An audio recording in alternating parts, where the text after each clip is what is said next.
जय श्री राधे दोस्तों, आइए सुनते हैं आज विजया एकादशी व्रत कथा। धर्मराज युधिष्ठिर बोले कि हे जनार्दन, फाल्गुन मास के कृष्ण पक्ष की एकादशी का क्या नाम है और उसकी विधि क्या है, सो आप कृपा करके मुझसे कहिए। तब भगवान बोले कि हे राजन, फाल्गुन मास के कृष्ण पक्ष की एकादशी का नाम विजया एकादशी है। इसके व्रत के प्रभाव से मनुष्य को विजय प्राप्त होती है। ये सब व्रतों से उत्तम व्रत है। इस विजया एकादशी के महात्म्य के श्रवण और पढ़ने से समस्त पाप नाश को प्राप्त होते हैं। एक समय देवर्षि नारद जी ने जगत के पिता ब्रह्मा जी से कहा कि महाराज, आप मुझसे फाल्गुन मास के कृष्ण पक्ष की विजया एकादशी का विधान कहिए। ब्रह्मा जी कहने लगे कि हे नारद, विजया एकादशी का व्रत पुराने तथा नए पापों को नाश करने वाला है। इस विजया एकादशी की विधि मैंने आज तक किसी से भी नहीं कही। ये समस्त मनुष्यों को विजय प्रदान करती है। त्रेता युग में मर्यादा पुरुषोत्तम भगवान श्री रामचंद्र जी को जब 14 वर्ष का वनवास हुआ था, तब भगवान श्री राम और लक्ष्मण जी सीता जी सहित पंचवटी में निवास करने लगे। वहां पर दुष्ट रावण ने जब सीता जी का हरण किया, तब इस समाचार से भगवान श्री रामचंद्र जी तथा लक्ष्मण अत्यंत व्याकुल हुए और सीता जी की खोज में चले गए। घूमते घूमते जब वे मरणासन जटायु के पास पहुंचे, तब जटायु उन्हें सीता जी के बारे में सुनाकर स्वर्गलोक को चला गया। कुछ आगे जाकर उनकी सुग्रीव से मित्रता हुई और बाली का वध किया। हनुमान जी ने लंका में जाकर सीता जी का पता लगाया और उनसे श्री रामचंद्र जी और सुग्रीव जी की मित्रता का वर्णन किया। वहां से लौटकर हनुमान जी भगवान श्री राम के पास आए और सब समाचार उन्हें सुनाया। भगवान श्री वानर सेना सहित सुग्रीव की सम्मति से लंका को प्रस्थान किया।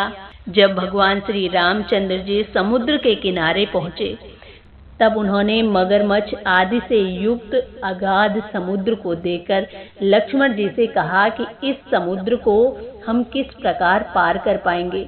तब लक्ष्मण जी कहने लगे कि हे पुराण पुरुषोत्तम, आप आदि पुरुष हैं, सब कुछ जानते हैं। यहाँ से आधा योजन दूरी पर कुमारी द्वीप में वकदालभ्य नाम के मुनि रहते हैं।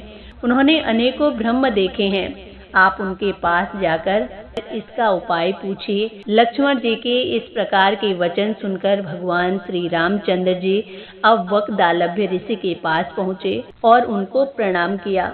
और अब मुनि ने भी उनको मनुष्य रूप धारण किए हुए पुराण पुरुषोत्तम समझकर उनसे पूछा कि हे राम, आपका आना कैसे हुआ।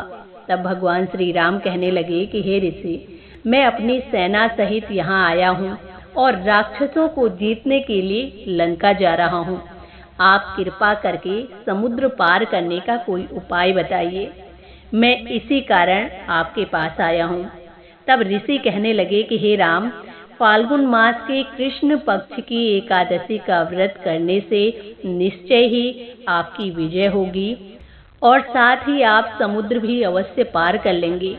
इस व्रत की विधि यह है कि दशमी के दिन स्वर्ण, चांदी, तांबा या मिट्टी का एक घड़ा बनाएं।